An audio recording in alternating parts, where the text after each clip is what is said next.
Uh, the next topic in the data warehousing and mining, we are going to see about the exploring the explorer, that is the Vega tool.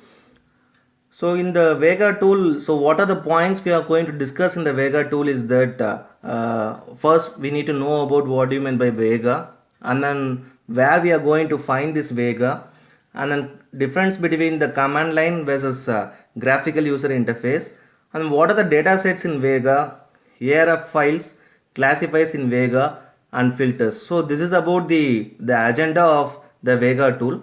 So first we are going to see about the definition of Vega. So that is, what is Vega? So it is a collection of the machine learning algorithms for performing the data mining task. So to perform any data mining task, we require one machine learning algorithm. So we are using an algorithm by using the software of Vega. So here the algorithm can be either applied directly as a data set, or you can call based upon your Java code.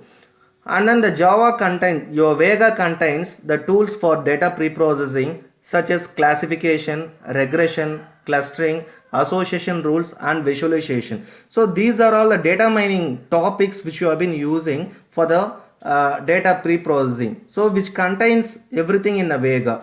So where we can download this Vega is, so in the Vega website of latest version 3.6 we can, this is the tool which is available, and then this is the URL where we can download the Vega tool.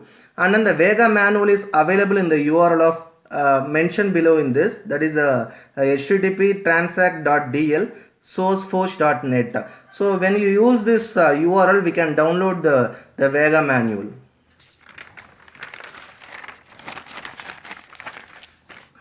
So in this, the next thing what we are going to do is, we are going to have a comparison between the command line interface and then the graphical user interface. So this both are recommended for in-depth usage, and then it offers some functionality not available via the GUI. So this points represents about the command line interface. So when you come across this graphical user interface, it contains an explorer, and then it is an experimenter, and then it is a knowledge flow. So then we are going to discuss about the topic of data sets in the Vega. So what are the data sets which is available in the Vega? So each entry in the data set has an instance of a Java class. You know that what do you mean by instance in the Java class? It is nothing but an object instance which you have created for the Java.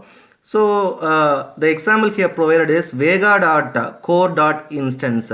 So this is a way in which the data sets will be available in the Vega. So each instance consists of number of attributes.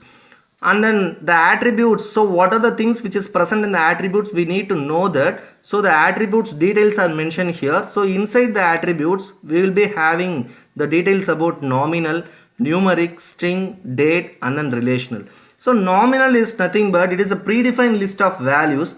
For example, red, blue, and then green. So these are all the nominal list of values. And then for numeric, it is a string or the integer number is numeric.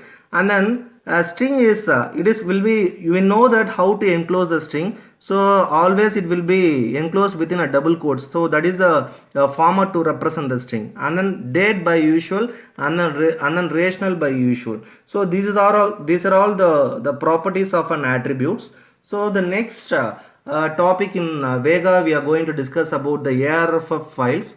So this is an external representation of an instance class which consists of a header and then the data section. So a header which describes the attribute types, and then a data section, it is the comma is represented separated by the list of data.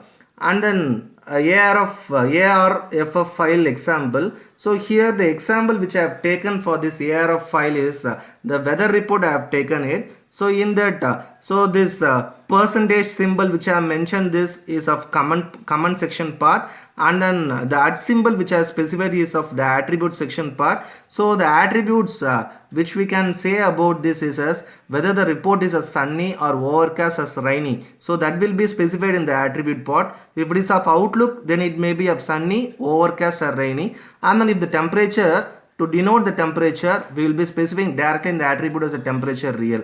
So if the temperature is of 72 or 95, it will be denoting it.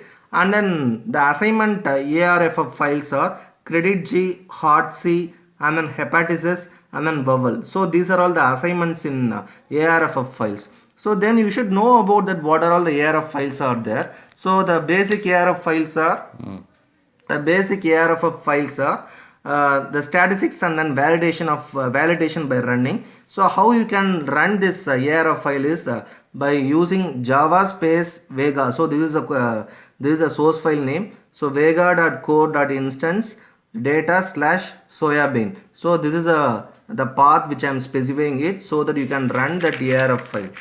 And then the classifiers in the Weka. So in the Weka we have a learning algorithm in a Weka. So that is derived from the abstract class. So from this Weka.classifiers. So from that we are deriving the abstract class. So simple classifier is 0R. You just determine that common class or the median, and then it tests how well the class can be predicted without considering the other attributes. So without considering the other attributes, how we can guess the class. So that's what the simple classifier is explaining it, and then we can say that to be as a lower bound on preferences. So what are the filters we will be using in the Weka are Weka filters package, transform data sets, and then what are all the things filters we are using it all will be supporting for data pre-processing, that is for removing or adding the attributes, and then any discrete numeric attributes into nominal ones can be done. So these are all about the topic of the Weka. Thank you.